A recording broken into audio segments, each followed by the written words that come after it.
Olá, aqui é a Alana. Faz tanto tempo que eu não venho aqui, faz tanto tempo que eu não faço live. Eu adoro esse lugar de comunicação mais próximo, onde a gente pode ter a oportunidade de estar pertinho. Eu tirei 2 semanas mais ou menos aqui das redes, entrando de vez em quando, e isso foi me causando várias emoções. De tirar uma pausa, forçada por causa da vida, mas ao mesmo tempo também super necessária por causa da saúde mental. E eu fui observando quantas consequências isso foram acontecendo dentro de mim. Um medo bem forte de perder tudo que eu estava conquistando, de parar o meu trabalho, de começar a achar que na verdade tudo era uma ilusão. E quanto mais medo eu tinha, mais a mente se alimentava dessa insegurança e ia trazendo novas narrativas para fortalecer aquele medo. Então, tudo isso foi como ouro para mim, porque me trouxe bastante dor e bastante incerteza, mas ao mesmo tempo me trouxe muita autoobservação sobre esse processo. Quando a gente trabalha com as redes sociais, tem essa demanda que ela é infinita. Então, se você não faz isso, eu vou te explicar um pouquinho. Você produz conteúdos aqui todos os dias e eles se desgastam muito rápido. Então você faz os stories que duram 24 horas, você faz uma postagem e ela serve para aquele dia, ela não existe para o dia seguinte. E no outro dia você tem que fazer uma nova postagem. Você tem que encontrar formas de estar constantemente sendo atual com seu público, trazendo coisas com que eles tenham vontade de ler a respeito, de falar, de comentar. Então o algoritmo ele vai te prendendo cada vez mais nessa produtividade incessante e que nunca chega em lugar nenhum. Então você pode ser uma pessoa que produz conteúdo e não tem nenhum resultado com isso. Você pode ser uma pessoa que está trazendo um monte de interesses, ou às vezes por entretenimento, né? Quando a gente vê todos esses vídeos virais dos Reels de 10, 15 segundos com 1 milhão de curtidas, a pessoa não está trazendo nenhum conteúdo, ela está trazendo simplesmente algo às vezes estético. E essa é uma bola de neve, é algo que nunca acaba e que ela vai consumindo o seu tempo, a sua criatividade, a sua energia. E o que vai acontecendo com a sua mente nesse processo? Você vai se distanciando muitas vezes daquilo que você valoriza, daquilo que você está buscando, daquilo que você realmente acha que é interessante, para tentar cada vez mais atender a demanda do algoritmo. O que será que as pessoas vão gostar? E isso vai fazendo com que você vá perdendo certas características internas suas sobre o que você realmente quer, por que você começou o seu processo. E eu não quero chegar nesse lugar. Eu não quero me tornar uma pessoa que entretém outras pessoas para estar aqui na rede. É claro que a gente quer ter sucesso. Todo mundo que está colocando energia e está fazendo disso um trabalho quer ter retorno de alguma forma. Mas qual que é o preço desse retorno? Vender a sua alma? Começar a fazer coisas simplesmente porque a demanda externa te exige e você vai abrindo mão daquilo que realmente faz sentido para você? Essas pausas das redes sociais, elas são muito importantes para eu refletir sobre essas questões, para eu sair dessa lógica que vai virando como a única lógica, vai virando aquilo que é o mais importante. E quando você se distancia, você consegue trocar a sua lente e olhar essas coisas com um pouco mais de assertividade, um pouco mais de distanciamento. Porque quando a gente está muito próximo, a gente tem dificuldade de ver as coisas com clareza. É por isso que a gente vai fazer terapia, por exemplo, porque a gente precisa de uma pessoa de fora para nos ajudar a olhar para as nossas questões. E as redes sociais é a mesma coisa. Eu preciso dessa distância para poder olhar de uma forma com mais transparência sobre quais são os meus objetivos aqui. O que eu estou fazendo? Eu estou simplesmente alimentando meu ego através do número de pessoas que chegam e de likes e de curtidas e de elogios? Ou eu estou simplesmente alinhada com aquilo que eu realmente quero fazer? As pausas, elas vêm para nutrir esse lugar e para trazer esses questionamentos que são profundos e muitas vezes são doloridos. Porque pode ser que você se responda: eu tô fazendo pelo ego, eu tô fazendo pelo entretenimento, eu tô fazendo para alimentar esse lado que é baseado no medo. E foi isso que eu escrevi hoje, sabe? Na postagem, escrevi nos stories também. Como o medo, ele tem um papel crucial nesse processo todo. É o medo que faz a gente muitas vezes se distorcer pelo que a gente acredita que o outro quer. É o nosso medo de não ser suficiente, é o nosso medo de não ser valorizado. E todos nós, todos os seres humanos que estão aqui na Terra, a gente carrega esse medo em uma instância ou outra. Assim, mais forte ou menos forte, mas todo mundo tem esse lugar. E pra mim, no meu caso, assim, bem particular, eu sinto muito medo da minha vida não fazer diferença, de eu passar o meu tempo aqui na Terra e sentir que ele não serviu pra nada, que ele não foi utilizado na sua potência máxima. Então, esse é um medo que ele vai fortalecendo outros medos. E trago isso de um lugar de muita vulnerabilidade, assim, de falar sobre esses medos. E a gente não fala, né? A gente fala do medo do outro. Mas você fala do seu próprio medo? O medo que você tem de não se sentir merecedora? O medo que você tem de não se sentir amada? De não se sentir aceita? Eu tenho medo de não me sentir amada. Eu tenho medo de não me sentir aceita. Eu tenho medo que tudo que eu faça não chegue em lugar nenhum. Eu tenho medo de ser vulnerável. Eu tenho medo de estar aqui falando sobre todas essas coisas. Mas isso não vai impedir a coragem que eu também tenho de estar aqui falando sobre isso, sabe? E quando eu trago isso, essa normalização dos medos, eu crio a possibilidade de outras pessoas também poderem olhar para os seus próprios medos e entenderem que eles fazem parte.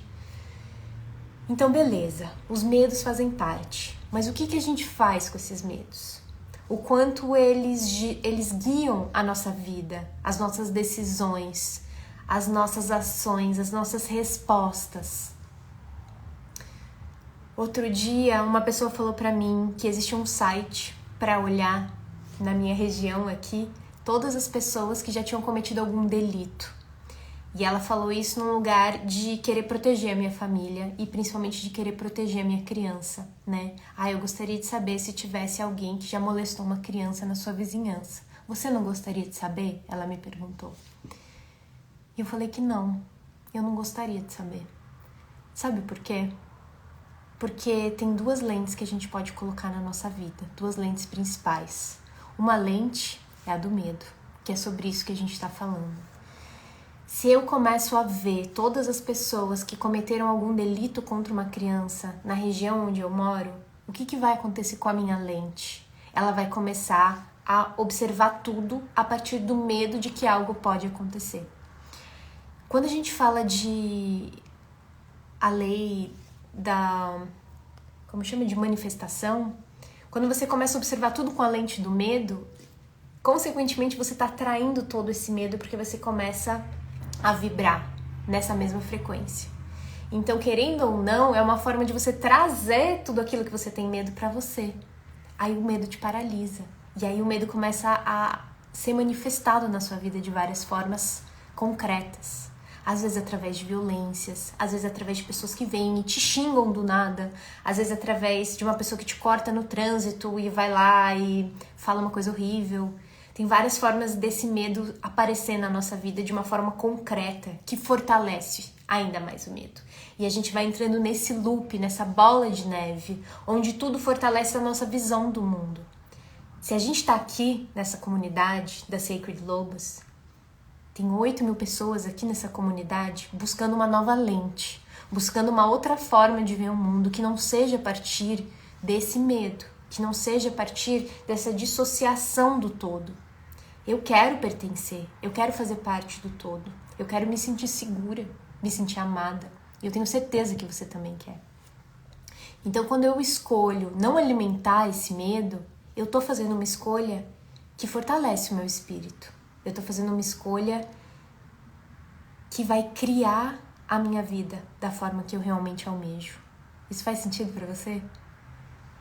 Então, quando eu falei não, eu não quero ver esse mapa, era porque eu estava fazendo uma escolha de que o medo ele não é o meu caminho.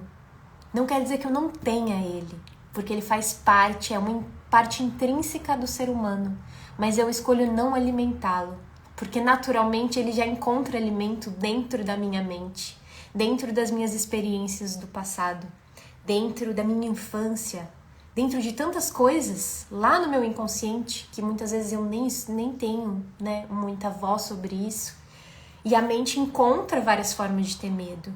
Então, como eu posso conscientemente fazer escolhas que tirem um pouco dessa potência que o medo tem com a gente, para que eu possa viver mais leve, mais fluida, mais alinhada. Você sabe qual que é o oposto do medo? Você já parou para pensar sobre isso? Se você falar coragem, é uma resposta. Mas eu sinto que coragem é uma faceta. Ele não é a verdadeira resposta oposta ao medo. Eu sinto que o que é realmente a resposta oposta ao medo é o amor. Quando a gente está no estado de amor, a gente não sente esse medo que nos aprisiona. Quando a gente está alinhado com o nosso coração e a gente está com o amor, a gente está presente, a gente está no aqui e agora. A gente não deixa a mente ficar indo no passado e no futuro, que são os estados que alimentam o medo. Quando a gente está no amor, a gente tem uma sensação de esperança, de bliss, de tudo é possível, de boa-aventurança, de eu posso, eu sou suficiente, eu sou amada, eu sou pertencente. E aí todos aqueles medos mais vulneráveis, intrínsecos na sua alma, eles começam a se dissipar. A gente não vive num estado de amor constante. As pessoas que adentraram um estado de iluminação, elas vivem. Por mais que elas sintam todas as emoções, porque elas não deixam de sentir as outras emoções, o amor é o que permeia tudo, é o estado de estar todo o tempo. E é por isso que elas são tão leves. É por isso que as pessoas iluminadas, e você pode pensar nos gurus, né, nessas pessoas que estão nesse caminhar da espiritualidade e trazem um estado de presença amorosa, e eles geralmente são pessoas risonhas, pessoas leves, que fazem a gente rir da gente mesma, tira essa seriedade de que tem que ser de uma certa forma. Então eu sinto que o amor é a resposta contra o medo. E se a gente está todo mundo aprisionado de uma forma ou outra no medo, é muito interessante que a gente possa fazer esse caminho oposto e fortalecer o coração, e fortalecer o amor na nossa vida. Isso pode acontecer de várias formas. Então para um momentinho e pensa, o que na sua vida fortalece o seu amor? O amor que você tem internamente por você, pelas pessoas que você ama, pela vida que você tem, que você conquistou. O que fortalece esse lugar dessa amorosidade? E o que você pode fazer para essa amorosidade permear ainda mais a sua vida, num fluxo contínuo? Esse é o convite, essa é a resposta para a gente sair desse estado do medo. Morando aqui na Califórnia agora, eu tenho convivido com várias pessoas num estado de medo muito grande. Não que no Brasil eu não convivesse, mas eu sinto que aqui tá bem perceptível assim. Eu acho que nessa nova dinâmica que eu tô vivendo agora. E esse medo, ele traz uma carência, ele traz uma insegurança. E eu vejo as pessoas num estado de fragilidade muito grande. E me faz lembrar muito a pandemia, que há pouco tempo a gente viveu. E a gente também tava constantemente nesse estado de medo, né? Muito medo. Insegurança do que pode acontecer, falta de controle. Sendo o controle só uma ferramenta imaginária, né, da gente sentir seguro na vida. Mas, como um raio, hoje tudo isso veio muito forte pra mim. Observar esse medo acontecendo em mim, que veio a partir da pausa que eu fiz nas redes sociais, e o medo de perder os meus sonhos, o medo de parar de realizar, o medo de não sentir que eu sou suficiente pra fazer tudo que eu preciso fazer, que eu quero fazer. E observar que assim como isso passa em mim, mas ele vai embora, tem pessoas que ele fica e que ele já está, e ele é como uma segunda pele que habita todos nós. Então, pensando em tudo isso, eu senti que eu precisava fazer alguma coisa a respeito, como essa boa ariana, número 1 do Enneagram, realizadora de várias formas. O que eu tenho no meu leque de habilidades que eu posso ajudar as pessoas a fazerem alguma coisa a respeito. E eu senti que eu tenho muitos conhecimentos sobre o coração. Eu trabalho com a medicina do cacau, eu trabalho com as emoções, eu trabalho com o feminino. Todas essas instâncias são um fortalecimento do caminho do coração. E eu decidi que eu vou criar uma jornada para auxiliar as pessoas que querem adentrar esse campo de fortalecer o caminho do coração. Ela foi canalizada hoje de uma forma muito rápida, assim. Então eu senti que era isso, né? É quando a espiritualidade dá um empurrãozinho e tudo acontece de um jeito muito fluido e constante, porque tem que ser. Então eu quero te avisar que amanhã vai vir pro ar o caminho do coração, que é uma jornada de retorno para que a gente possa adentrar esse campo do amor, para combater essa vida do medo e para cada vez mais nutrir esse lugar de serenidade, que é o que a gente está buscando. Quando a gente tira o medo e a gente invoca esse amor, esse caminho do coração, a gente volta para essa serenidade, para esse estado de equilíbrio, de ser e estar que a gente busca. Por isso a gente medita, por isso a gente faz as práticas de autoconhecimento. Então eu senti que todos os meus caminhos, eles estão me levando para esse lugar do coração, com diferentes linguagens, com diferentes formas. Mas se você parar para pensar, e não sei se você já parou para pensar sobre isso, a gente tem 7 chakras principais, e eles são 7. A gente tem 3 que trabalham a parte espiritual e 3 que trabalham a matéria. E o coração é o chakra do meio, é o chakra que unifica essas duas instâncias tão importantes para a nossa vida. A nossa conexão com o todo, a nossa conexão com a matéria, triângulo para baixo. Tão importante quanto. A gente não pode nem valorizar uma mais, nem a outra. A gente precisa encontrar um equilíbrio nas nossas vidas entre triângulo para cima e triângulo para baixo. E o coração, ele tá no meio, unificando esses 2 triângulos. Então eu quero muito aprofundar nesse tema com vocês. Eu quero muito lançar essa jornada de retorno para que mais pessoas possam adentrar esse campo de aumentar o volume da voz do coração, que geralmente é um sussurro, e que possam sentir essa segurança de que existe um caminho que não seja pelo medo, existe um caminho que não é apenas pelo mental, mas que a gente precisa dissolver um pouco essa energia mental que é tão forte, né, em nós, no nosso dia a dia. E é por isso que eu vim falar sobre isso, para falar para vocês um pouquinho desse caminhar, assim, né, de criatividade, de como as coisas vão acontecendo. E que tudo começou a partir da pausa das redes sociais e dos medos que eu senti dentro de mim mesma de não estar aqui fazendo isso, de não estar aqui falando com vocês, de não estar postando, de não estar fazendo stories. E essa sensação de não sou o suficiente de não estar fazendo isso e todos os medos gerados a partir dessa mudança, né, de paradigma, de estar fazendo isso todos os dias para não estar fazendo isso todos os dias. E aí me mostrou também o poder da pausa, a criatividade que veio como um raio para falar sobre o poder do coração só veio por causa da pausa, porque quando a gente está muito adentrada nesse mundo virtual, às vezes a gente vai perdendo a nossa criatividade.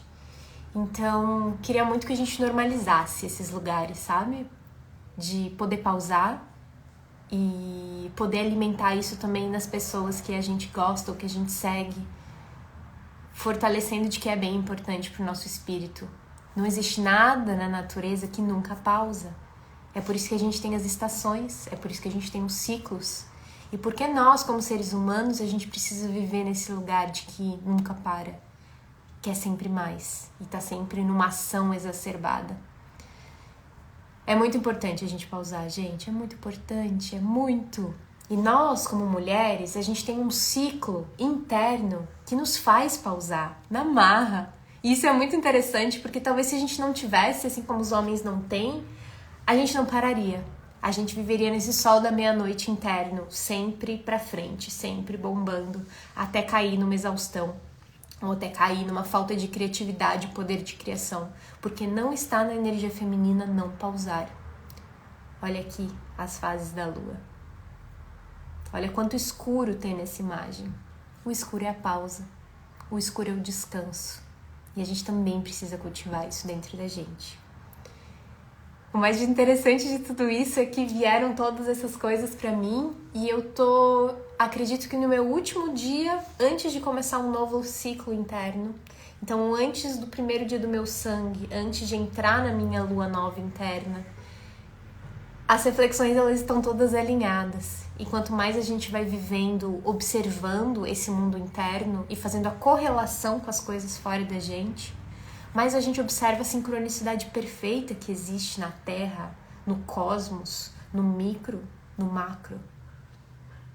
E a gente se inspira a partir disso, porque a gente é parte da natureza, a gente é natureza. No mito de Ixcacau, ela fala: eu só retornarei quando os homens não souberem mais cuidar da natureza. E eu adoro essa fala, porque é uma lembrança muito forte de que também é quando a gente esquecer de como a gente se cuida. A gente é natureza. E a gente não tá esquecendo. A gente não tá esquecendo de se alimentar melhor, de cuidar do corpo, do espírito, das emoções, de que cada coisa tem a sua necessidade, o seu lugar, a sua instância, a sua necessidade.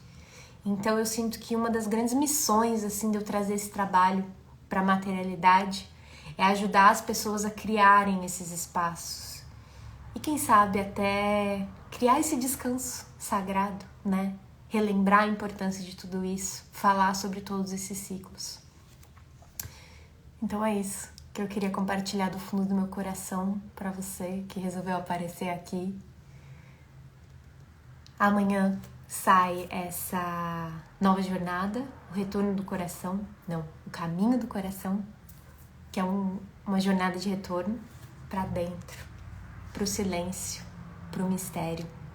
E você tá mais do que convocada para participar e tá comigo nessa jornada, 100% online, pelo Zoom, eu aqui na Califórnia, vocês aí no Brasil, mas a gente se mantendo próximo e se mantendo alinhados com o nosso coração e com o nosso intuito maior.